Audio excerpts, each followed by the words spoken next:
Welcome to the Rialto Marketing Podcast. Today's episode is a revenue acceleration series interview where we talk to seven-figure B2B professional service firm owners that are actively trying to grow their business and get to the next level.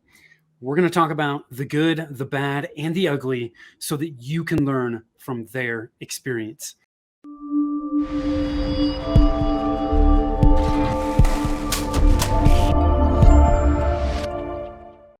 Hi, I am Tim Fitzpatrick with Rialto Marketing, where we believe you must remove your revenue roadblocks if you want to accelerate revenue growth.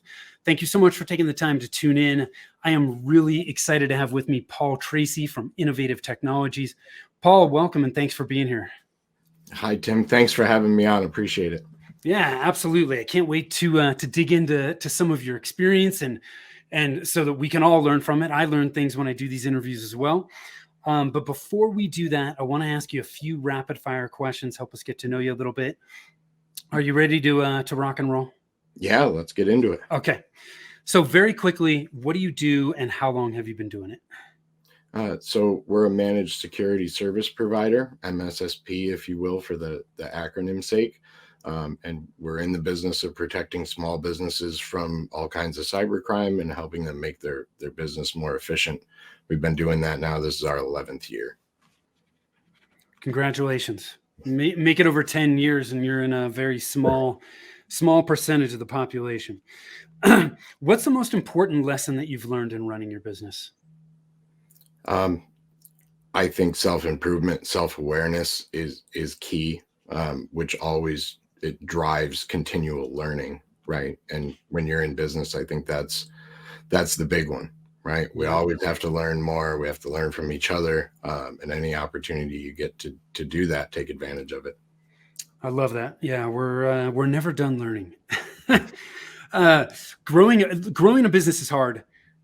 Do you have any kind of mantra or something motivational that you use for yourself or that you share with your team to help you guys push through roadblocks? We kind of have two of those. So when something happens and it's, not pleasurable for us and we need to get through it, I like to remind people that, we do this. This is what we do. This is the job we signed up for. This is why we're here. And we knew it was going to be rough and we just got to get through these moments the best we can. And that's kind of backed up by this too shall pass. This too shall pass. I love that. Whether it's good times or it's bad times, either way, this too shall pass. Yeah. We can't get too comfortable when things are great. And we can't go too far down the rabbit hole when things aren't, because this too shall pass. I love that, man. So one of the things that you mentioned in the information that we gathered to prepare for the interview was that marketing is a serious grind. And honestly, as a marketer myself, I cannot agree more. It drives me nuts because there are so many marketers that overpromise, underdeliver. They're preying upon, people's desire to get quick results. And that's not to say that you can't get quick results with marketing. You can, but the vast majority of marketing tactics take consistency over time and continual optimization to really figure out what's working, why is it working, and really make those course corrections. So I love the fact that you say that. So here's my question from that. What tactics, and marketing channels are you using, have you used, and, what's worked for you and what hasn't worked so well for you? So to say what we're doing, we're kind of doing it all, right? Yeah. So we have television ads on, we're advertising on social media, we're doing direct mail, JV partnerships with educational things. And I think they're all important, right? They're all piece of that big story and they kind of work in conjunction, especially when we're talking about brand. Yeah. And as we discussed a little bit before we came on, the thing I noticed, outstandingly that's kind of frowned upon is the direct LinkedIn messaging, right? Yeah. So you had a connection on LinkedIn and then you send them your sales pitch via your CRM. We've never had results with it.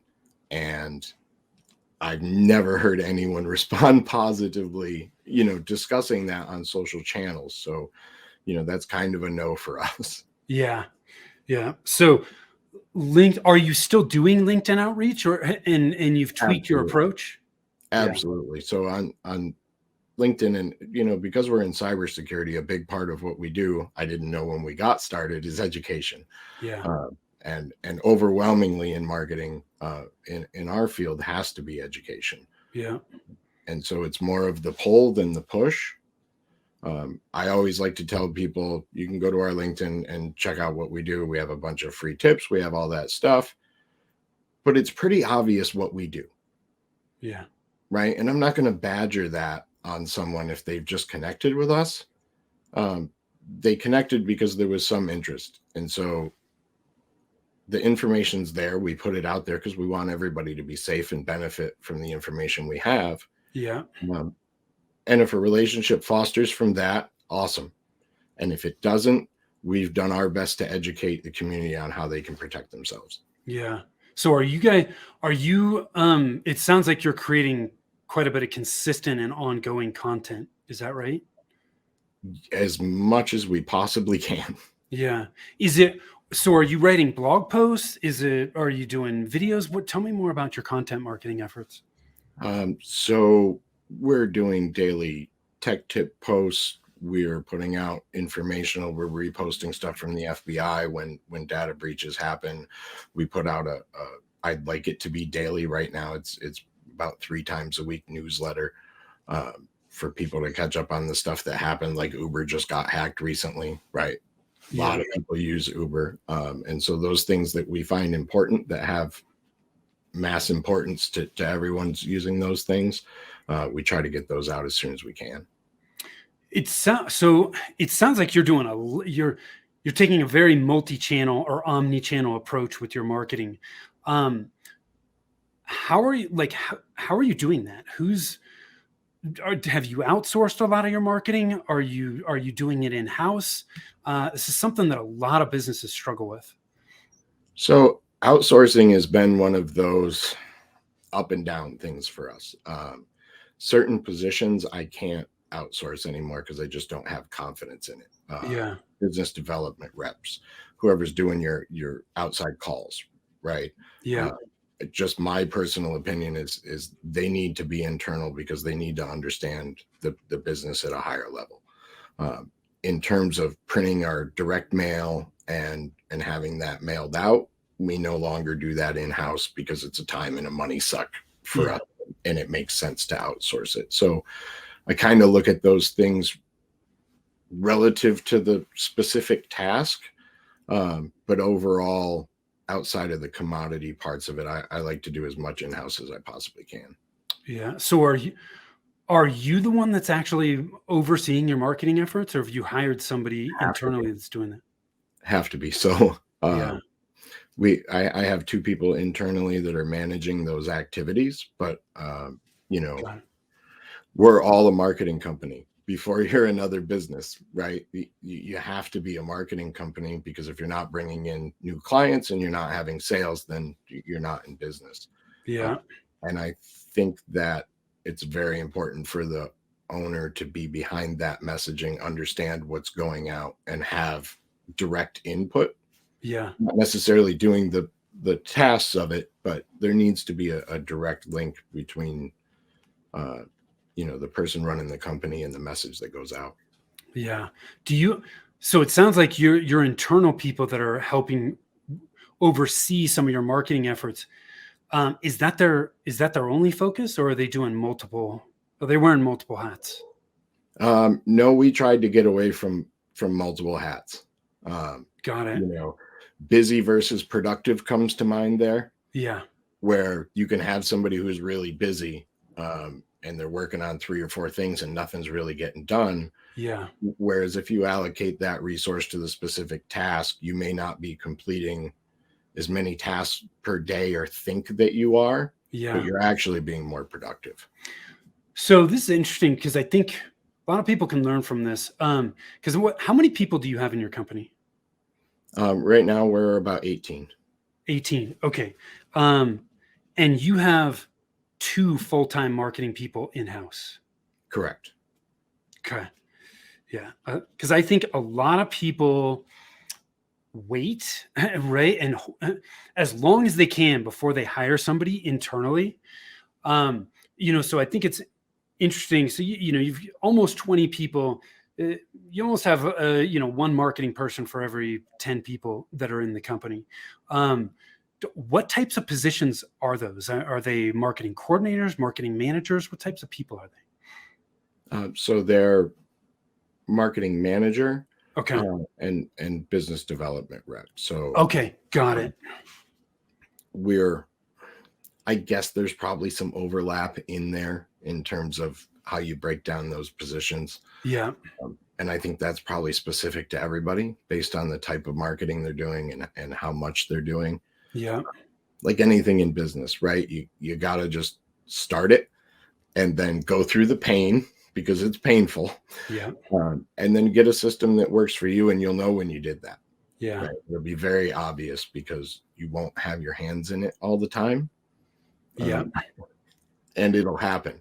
That's the two key things, right? I didn't Yeah. do it; it happened the way I wanted it to, um, and it happened efficiently. If you're checking those boxes, you're in a pretty good track for marketing. Yeah. Which of your marketing activities are the best for you from a lead gen standpoint? Because you talked about you're doing a lot TV ads, social, you're doing some direct mail, JV partnerships. Where, what one or two channels are your most fruitful? That's a very tough question, right? Like, so I'm a tech guy and an operations guy, and I love to look at numbers, um, but it gets a little foggy. Do you really know, right? Yeah. We know what brought them in if they filled out a form or they made a phone call or we called them. Yeah. But what's the cumulative effect of all that marketing and how many times have they seen our branding and interacted with our stuff is a little difficult. I would say that certainly JV partnerships and doing webinars like this and public Yeah. speaking is probably our best lead gen at this point. Got it. Yeah. Thank you for sharing that. So the next thing I want to ask you about, when I was preparing for the interview, I noticed that you've written 2 books. Third on the way. So we're Okay, third on the way. Awesome. So, yeah, wow. Congratulations on that, by the way. I've never written a book, but those that I know who have done it say that it's a ton of work, unless you pay somebody to do it for you. So, here's what I want to ask about this. Like, initially, why did you choose to write a book in the first place? And then what have the biggest benefits been for you? So the reason, is really the education reason, and in our space, educating the public as well as the businesses we intend to deal with is super important. But kind of on the tangent of that is nobody knows what I do. Right? It's Yeah. great to say cybersecurity, and it's great to do that. And a perfect example is my sister. I've been in this business a long time. And when I put out my first book, she came to me and said, "Now I can tell people what you do." Yeah. Right. And that, being my sister, she knows what I do. But all that explanation, honestly, up until I wrote the book, was a bunch of tech jargon that she knows. Yeah, he works in tech. Yeah. She got the book, she read the book, she went, "Wow, this is what you do."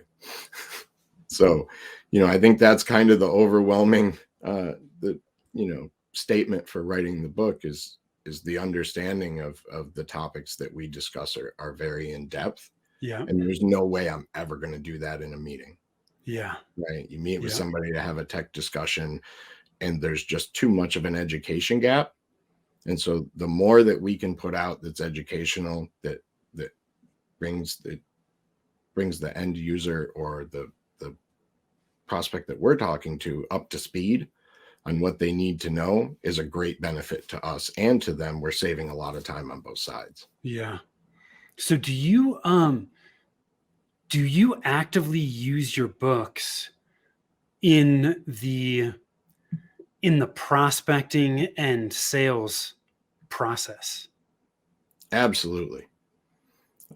So generally when we send out a welcome package that has, depending on the client, one of the books in there, because one's a little more focused. The new book's going to be on HIPAA compliance, and so obviously we wouldn't send that to someone who's not dealing with that. Yeah. But as much informational material as I can pack into the box, that's what we're gonna send out. Do you send that, is in your sales process, is that something that goes out for new clients as part of onboarding, or is that something that you actually send out to people that you've connected with that have expressed an interest in talking? So that's usually after we set a meeting. Not so much if we're just doing a 10-minute discovery call, but if we're going to have an actual meeting about services, Got it. then we send that out ahead of time, because there's a lot of important stuff in there that they're going to learn about us before we have that meeting. Yeah. And then we don't have to chew up time of me explaining how long we've been in business and what we do and what our services are. And that way we're able to focus on the prospective client Yeah. and what their needs are, because that's what's actually important to them. Yeah. Have you ever, this is so interesting, in marketing, a lot of people talk about this, you're sending this box, right? They call it a shock and awe box, right? Like, what am I going to send out that's really going to set the tone for what it's like to do business with us, but also just really help add value and serve these people that are reaching out to us and connecting with us.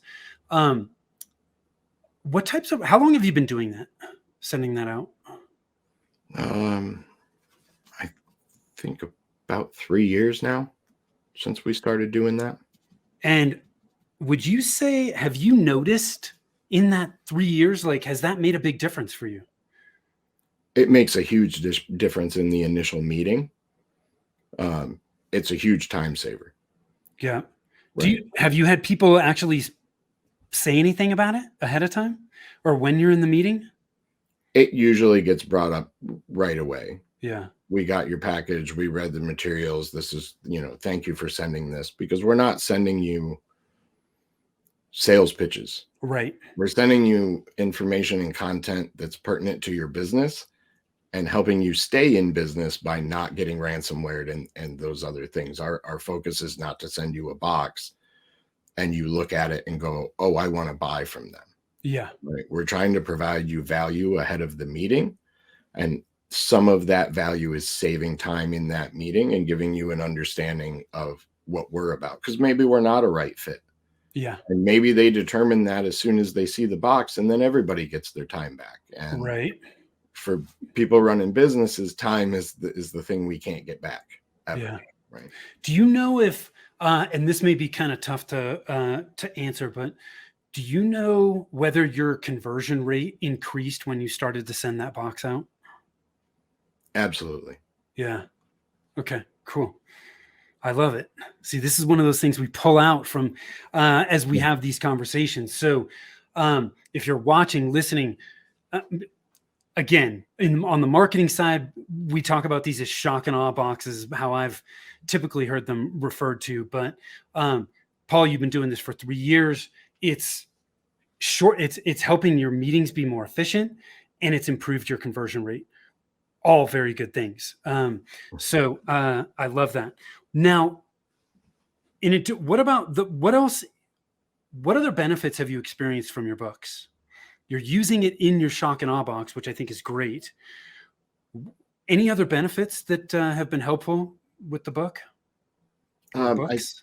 There's certainly been some publicity around the books, which has led to several speaking engagements and, news interviews and those kind of things.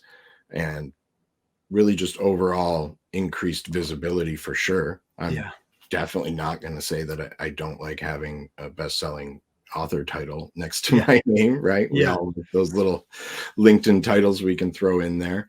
But it was a great process. And then internally, the value that it provided is, like you said, writing a book's a lot of work. Yeah. And so during that process, and however that process works out, situations are different on doing a book, but you have to really dig down and determine what your why is as a company, what your why is as a leader, Yeah. and be able to articulate that, because you're writing it down, and for that to be concise when the person's reading that book, takes a significant amount of work. But again, that self-awareness thing during that process, I think, is huge. You learn a lot about your business and yourself and what your goals are when you do that. So what would you say has been the biggest factor driving the growth of your company? You've been in business 11 years. I mean, you can't get that far unless you're doing some things right. What would you say if you had to pick one thing? What's the biggest factor in driving the growth of your company? There's so many, but I would say unrelenting persistence, right? And Yeah. it's an understanding that when you're having bad times, those times are going to pass. But if you quit before you get to there, you're never going to see it. Like I listen to a lot of Eric Thomas, and pain is on the other side or success is on the other side of pain. Yeah. Right. And we all go through those. That's one of those parts. I used to think when I first started the company that I was going to get to this point that revenue would make all the stress go away and the problems go away. And what a wonderful fairy tale that really is, right? Yeah. I mean, the more you grow, the more problems there are, and just understanding that it's always going to be that way. And that's what you signed up for. And let's dig in, because the valleys may be some good valleys, but the peaks are pretty high peaks. So Yeah. let's stay with it. I want to pull this out because that is such a profound thing that you just said, where, hey, things are going to be great when we get to this point. It's like, hey, I'll be happy when I reach this goal. Very similar concept there, where it's like, no, it's just the problems are different, but they're still there. No matter how much revenue you're doing, the problems that $500,000 in revenue are different than at 10 million and at 20 and 100, but there's still problems either way that we have to deal with. So yeah, I love the fact that you said that. So as we close things out, Paul, what's next? I mean, you're writing your third book. You're in 11 years. You continue to grow. You've got 18 full-time employees. What's next? What's on the horizon? What's important for 2023? For us, I'm really on a mission to secure 100 people's data, or 1,000,000 people's data. And the way that we do that is by securing the companies that hold on to their data. And I think the path forward for me in doing that is increasing the amount of public speaking, the amount of media and awareness. It's very difficult in our space. If somebody gets ransomware and they go out of business, they don't run around and tell all their friends, this happened to me. Yeah. Yeah. Right. Yes. We hear all these big news stories and we're like, well, yeah, they took the pipeline, but that's not my little small business. Hackers know that little small businesses don't have protection. And if they can get 50 grand out of you, but they can replicate that 100 times really quickly, that's a lot easier than trying to take down a big fish. And I think because we don't hear the stories from our colleagues about this happening to them, and the news stories that we hear are these big stories, I think there's a gap there that we need to close in educating small businesses on what the risks are. And the risks are really for their clients and their vendors, as well as themselves. It's a community problem. It's interesting you say that, because like we see that on when you look at websites, WordPress is a incredibly popular platform, but because it's popular, it also gets hacked. And so many people set up WordPress websites with no security, no backups, and similar train of thought there. It's like, well, I'm just a small business. Like, who cares? No, it's kind of like, does the thief break into the house that has the security system, or the house next door that has nothing? They're going for the easiest target. And at least if you're putting some of these things in place, you're making it more difficult. It's not going to prevent it from happening, but it does make you a less likely target than somebody that has nothing. So We do have another, so just on that media tip, we do have a documentary coming out in April that's a continuation of a series, cybercrime investigations, and really the focus around there is the people that don't get punished, right? That a lot of times your company gets hacked through one of your vendors. It was some little company that you dealt with, they didn't have any security, but now you're in trouble because we didn't look at those risks, right? And the Got it. people that are doing this don't often end up in jail, right? Yeah. So Yeah. God, it's crazy. So last question I want to ask you, Paul. Knowing what you know now, is there anything you do differently? everything faster. Yeah. Uh, Um, it's the burden of knowledge at this point, right? I would have gotten people on marketing internally much faster. Um, for a long time as entrepreneurs, when we're first starting out, we have this expectation that I'm going to conquer the world and you can do it all. And I don't want to allocate those finances to hiring a person. And there's all those complications in getting someone, just yeah. do it. It would have been what I would tell myself back then is skip that hemming and hawing and just jump in because, getting into a cold pool slowly isn't any fun. Just jump in there. Yeah. Jump in, do it. Speed of execution is super, super important in business. So Implementation is everything, my friend. yeah. Yeah. It absolutely is. Yeah, you can't on the marketing side. It's like, man, we can create a great plan, but if you fail to implement and execute on it, you might as well not have a plan at all. So, Paul, this has been a fantastic interview. I really appreciate you taking the time. Where can folks learn more about you if they want to connect with you in innovative technologies? So the company website is upstatetechsupport.com. And on the personal side, you can find me on LinkedIn. I know you have that down there scrolling at the bottom of the screen, or you can just search Paul Tracy and I'll pop up there and we can connect that way. Cool. So we'll make sure that both those links are in the show notes, upstatetechsupport.com, where you can search Paul Tracy on LinkedIn. But we'll put those in the show notes so that folks can connect with you. Again, Paul, thanks so much for taking the time. This has been a great interview. I love some of the stuff that you shared today. For those of you watching, listening, thank you for doing so. I appreciate you. We were talking all about revenue acceleration, some of the things that Paul has used to help grow his business. If you want to accelerate revenue growth, you got to remove your revenue roadblocks. If you want to find out which of the 9 revenue roadblocks are slowing down your growth, head on over to revenueroadblockscorecard.com. It takes less than 5 minutes. You'll be able to discover and assess which roadblocks are slowing down your growth.